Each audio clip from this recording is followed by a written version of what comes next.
ये राहुल गांधी किस मुंह से संविधान लेकर के घूम करके जनता को बेवकूफ बनाने का काम कर रहे हैं। किसी भी संविधान की आत्मा उसका प्रियम्बल होता है, प्रस्तावना होती है। और याद रखना, बाबा साहब भीमराव अंबेडकर ने 26 नवंबर 1949 को जो संविधान का ड्राफ्ट तैयार किया था, जो संविधान भारत की संविधान सभा को सौंपा था, उस संविधान सभा में प्रस्तावना में 2 शब्द नहीं थे, सेकुलर शब्द भी नहीं था और सोशलिस्ट शब्द भी नहीं था।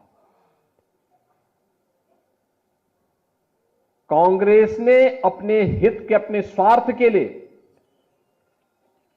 जब इस देश के अंदर इमरजेंसी लागू की गई थी, आपातकाल के दौरान कांग्रेस ने 2 शब्द रात के अंधेरे में डाल करके बाबा साहब भीमराव अंबेडकर का अपमान करने का काम किया था। कांग्रेस ने लगातार कोई ऐसा अवसर नहीं छोड़ा जो भारत के संविधान के गले को घोंटने के समान थे। हर अवसर पर संशोधन पे संशोधन, संशोधन पे संशोधन करती रही। अनुसूचित जाति को उसका अधिकार मिले, अनुसूचित जनजाति को उसका अधिकार मिले, पिछड़ी जाति के लोगों को उसका अधिकार मिले, कभी यह प्रयास नहीं किया। हम पूछना चाहते हैं कांग्रेस के लोगों से, समाजवादी पार्टी के लोगों से, कि आखिर अलीगढ़ मुस्लिम विश्वविद्यालय में या जामिया मिलिया विश्वविद्यालय में अनुसूचित जाति, जनजाति या पिछड़ी जाति के नौजवानों को प्रवेश में भी और नौकरी में भी क्यों आरक्षण नहीं है? क्यों नहीं इन्होंने इसके लिए वहां प्रावधान किया? जो भारत के पैसे से चलने वाला हो, और उस संस्थान में अनुसूचित जाति, जनजाति और पिछड़ी जाति के नौजवानों के लिए भी प्रवेश में भी और नौकरी में भी आरक्षण की व्यवस्था होनी चाहिए।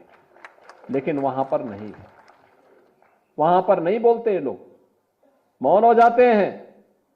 और यही कारण था बाबा साहब भीमराव अंबेडकर ने जब पहली संयुक्त सरकार बनी थी, और संयुक्त सरकार बनने के बाद जब उसके उपरांत पंडित नेहरू की द्वारा बनाई गई उस नेतृत्व में चल रही सरकार के कृत्यों को देख करके बाबा साहब भीमराव अंबेडकर ने उस समय इस्तीफा दिया था और कहा था, यह सरकार मेरी योग्यता के अनुसार कार्य नहीं ले रही है। मैं पहला भारतीय हूं जिसने अर्थशास्त्र में पीएचडी की है, शोध किया है, भारत के निर्माण में योगदान देना चाहता हूं, लेकिन मेरी कोई उपयोगिता नहीं करते। देश की महत्वपूर्ण उन समितियों में जो देश के विकास के लिए सहायक हो सकती है, उसमें मुझे कोई सम्मान नहीं दिया गया। मेरे अनुसूचित जाति, जनजाति के लोगों के हितों के लिए, वंचितों के हितों के लिए इस सरकार के एजेंडे में कुछ भी नहीं है।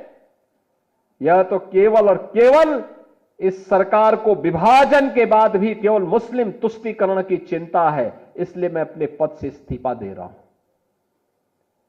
यह कहते हुए इन्होंने इस्तीफा दे दिया था।